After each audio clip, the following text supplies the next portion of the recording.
In an era when the boundaries between the real and virtual worlds are becoming increasingly blurred, our digital avatars are transforming into a second self. We create them consciously and unconsciously with every post, photo, and comment. But why do boys and girls express themselves so differently online? Why does a girl carefully choose the angle for a selfie while a young man showcases his achievements in a computer game? Behind these differences lie deep psychological mechanisms, formed over millennia and now manifesting in the digital space. The internet has become a magnifying glass through which we can observe the subtle nuances of gender behavior. The virtual images we create influence our self-esteem, worldview, and even mental health. Understanding these differences is key to conscious existence in the digital world, where each of us constructs our identity daily. The digital revolution didn't just change technology. It overturned social roles that had been forming for centuries. When the internet was just emerging in the 90s, it was predominantly male territory. The technical skills required to master early computers corresponded to traditionally male spheres of interest. Women entered the digital world gradually, bringing their unique communication models into it. With the advent of social media in the early 2000s, a real revolution occurred. The virtual space became an arena where traditional gender roles were simultaneously reinforced and transformed. Girls brought their social orientation and emotional openness to the network, while boys brought competitiveness and status display. However, the digital environment added new dimensions: the ability to create idealized images, experiment with identity, and receive instant feedback. Interestingly, many platforms were initially designed with male psychology in mind: ratings, achievements, competitions. But it was women who transformed social networks into a space for emotional communication and aesthetic self-expression. Today, we observe a paradox. The digital world simultaneously reinforces archaic gender stereotypes and creates a space for overcoming them. Take a peek into a woman's social media profile. An entire universe of visual stories will unfold before you. Women create true works of art in the digital space. Meticulously chosen color schemes, thoughtfully composed arrangements, impeccably framed shots. These are not just photographs. They are a visual diary where every element holds emotional significance. Psychologists note, women's self-presentation online is deeply connected to their aesthetic perception of the world and emotional communication. Girls learn from an early age to read and convey subtle emotional signals.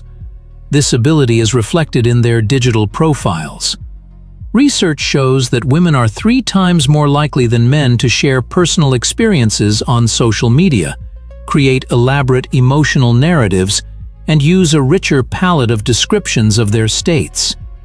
Behind this openness lies a fundamental need to build emotional connections and receive support. Interestingly, women create complex communicative networks online, maintaining multi-layered relationships with dozens and hundreds of people simultaneously.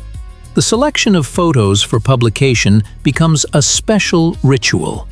It's not simply a desire to look attractive, but also a way to tell their story, express their mood, values, and affiliation with certain groups. The aesthetic component of the profile, from the feed's design to the style of captions, becomes an extension of the personality, a form of non-verbal communication. If you look at men's profiles in social networks, a fundamentally different approach to self-presentation immediately strikes the eye. Men create a digital image through the prism of achievements, skills, and status markers. Their photos more often demonstrate action: conquering a mountain peak, a catch after fishing, a new car, or a sports result.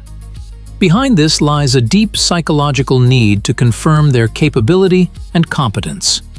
Research shows that boys from an early age are oriented towards hierarchical structures where status is determined by specific achievements. The digital space has only amplified this tendency, providing convenient tools for demonstrating success. The language of male communication online also has its own characteristics. It is more concise, specific, oriented towards facts, not emotions. Men less often use emojis and express feelings, preferring informativeness and functionality in communication. Interestingly, even the choice of platforms reflects gender differences. Men dominate Reddit, Discord, and gaming communities, spaces built around information exchange, problem-solving, and competition. This functionality is also evident in their approach to personal branding. Men more often create profiles centered around their profession, hobbies, or expertise in a specific field. Why do boys and girls behave differently online? Both biological and social factors underpin these differences. Neurobiological research shows that the male and female brain indeed have structural differences. In women, connections between hemispheres and areas responsible for processing emotional information are better developed. The male brain demonstrates more pronounced lateralization and activity in zones associated with spatial reasoning and goal-oriented actions. Hormonal background, testosterone in men and estrogen in women, influences behavioral strategies from early childhood. Evolutionary psychologists point out that thousands of years of natural selection have ingrained in women a propensity for building relationships and emotional communication, and in men, for demonstrating strength and status. However, biology is merely the foundation upon which powerful socio-cultural influence is imposed. From the first days of life, we are immersed in a world where expectations for boys and girls differ fundamentally. Toys, books, films, parental attitudes, all this shapes gender behavioral models. In the digital space, these differences are not just preserved, but amplified. Social networks become a mirror reflecting deep neurobiological peculiarities and cultural patterns. At the same time, it is important to understand that we are talking about statistical tendencies, not rigid rules. Individual differences within each gender group often exceed the differences between groups. Social media doesn't just reflect gender differences. It actively shapes and reinforces them. The algorithms of these platforms act as invisible curators of our digital experience, creating personalized information bubbles. A girl who shows interest in beauty content will soon find her feed filled with materials about makeup, fashion, and diets. A boy who clicks on a video about athletic achievements will receive more and more content about competitions, strength training, and status symbols. This is how digital echo chambers are formed, where initial gender preferences are not just reflected, but multiplied. Studies show that users of different genders, starting from the same initial points, end up in completely different informational universes within a few months. Quantitative metrics of success play a special role. The system of likes and followers turns self-presentation into a constant competition, where everyone strives to meet audience expectations. Girls receive more positive feedback for content that aligns with female stereotypes: emotional, visually appealing, relationship-oriented. Boys are rewarded for demonstrating strength, competence, and humor. This system of incentives entrenches gender-specific behavioral models, turning them into stable patterns. The design of the platforms themselves is also not neutral. Instagram, with its focus on visual aesthetics, primarily attracts a female audience. Twitter, with its conciseness and competitiveness, resonates more with male psychology. Thus, technologies that claim neutrality, in reality, become powerful tools of gender socialization. often more influential than family or school. In the digital world, reality is distorted under the pressure of perfectionism. We create virtual versions of ourselves that exist in a parallel universe of ideal images. This phenomenon has a pronounced gender specificity. Female perfectionism online manifests itself through visual flawlessness. Retouched photos, ideal interiors, aesthetically precise compositions. Girls spend hours preparing content, taking dozens of takes to capture that single shot that will meet internal and external standards. Behind this lies a deep-seated need for social approval and fear of rejection. Male perfectionism is expressed differently, through the demonstration of achievements and competencies. Young men post their best results, hiding failures and moments of weakness. They construct an image of continuous forward movement, constant growth, and superiority. The psychological consequences of this pursuit of the ideal are devastating for both sexes. We compare our real lives, full of imperfections, with the retouched fragments of others' lives. This generates chronic self-dissatisfaction, anxiety, and depressive states. Adolescents are particularly vulnerable, for whom the digital image becomes a crucial part of self-identity. The gap between the virtual and real self turns into a source of constant stress. We fall into the trap of selective demonstration, showing only happiness, success, beauty, creating the illusion of a perfect life. In the digital world, toxic trends are forming that destructively affect the psyche of both sexes. For girls, this is the cult of ideal appearance, which has reached unprecedented proportions. Filters and retouching have created unrealistic beauty standards. Flawless skin, chiseled features, a wasp waist. These images are technically unattainable without digital processing, but are perceived as the norm. The result is an epidemic of body dysmorphia, where healthy girls see themselves as ugly due to the slightest discrepancies with virtual ideals. Statistics are alarming. 70% of teenage girls experience clinically significant body dissatisfaction after 15 minutes of scrolling through Instagram. For young men, trends of hypermasculinity become toxic. The cult of strength, financial success, emotional coldness. Popular male bloggers promote the image of an alpha male, where vulnerability is equated with weakness and aggression is romanticized. This leads to emotional detachment, suppression of feelings, and risky behavior. Psychologists note an increase in body dysmorphia in boys as well, a desire for unrealistic muscle volumes, often leading to anabolic syndrome. It is especially dangerous that these toxic trends are disguised as self-improvement. Body positivity turns into an excuse for an unhealthy lifestyle, and masculinity into a denial of emotional needs. Social media algorithms amplify these tendencies, creating closed informational bubbles where extreme views are normalized and radicalized. A person's digital self-presentation changes throughout life, reflecting key stages of psychological development. Adolescence becomes a time for experimenting with virtual identity, when young men and women actively try on various images. Teenage girls often create idealized visual images, striving to conform to beauty standards and gain peer approval. Boys at this age focus on demonstrating skills and achievements, especially in gaming communities.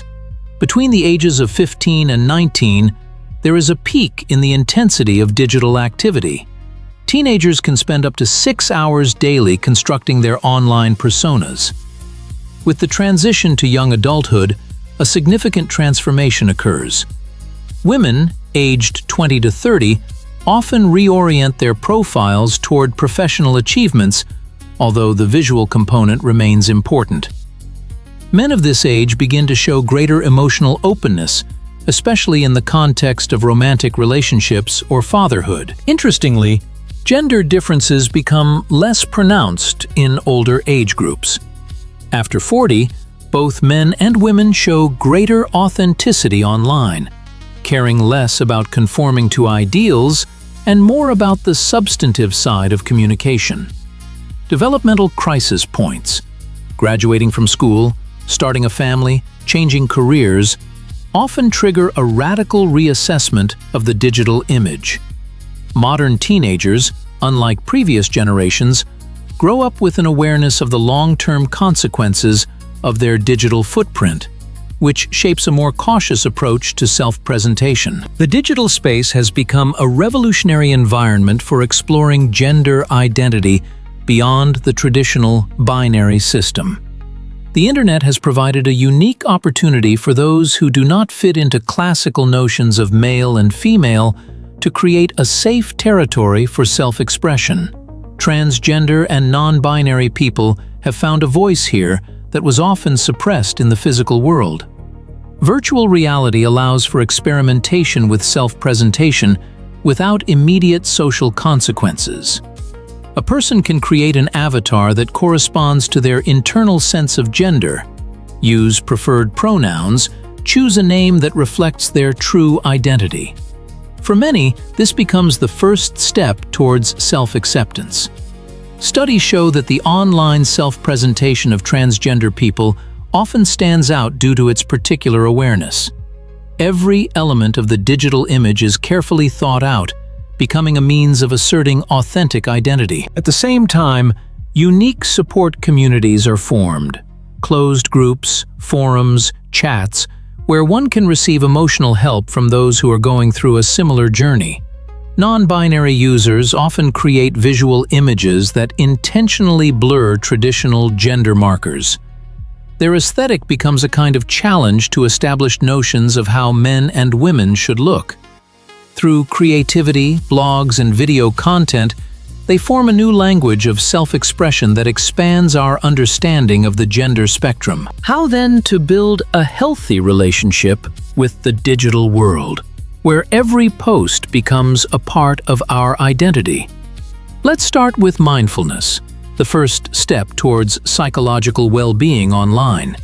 It's important to regularly ask ourselves, why am I publishing this content? What emotions do I feel when creating this image? How much does it correspond to my real self? Parents should discuss with children the difference between filtered reality and authentic life, showing how ideal images are created online. Media literacy becomes a key skill.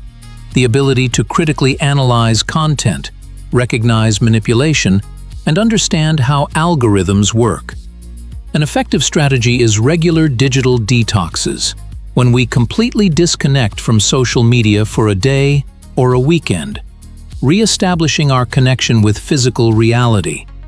Practicing gratitude helps shift the focus from what we lack to what we already have. Keeping an emotion journal after using social media allows us to track its impact on our state. For teenagers, it is especially important to form an identity based on internal values, not external metrics of success. Authenticity in self-presentation is not just a buzzword, but a path to psychological harmony, where the virtual image becomes an extension of our personality, not a distorted replacement for it. We stand on the threshold of a new era of digital identity, an era where gender stereotypes are gradually losing their power over self-expression. Technologies which initially amplified traditional differences are now opening up unprecedented opportunities to overcome them. Virtual worlds are becoming a territory of freedom, where everyone can explore the facets of their personality without rigid social constraints.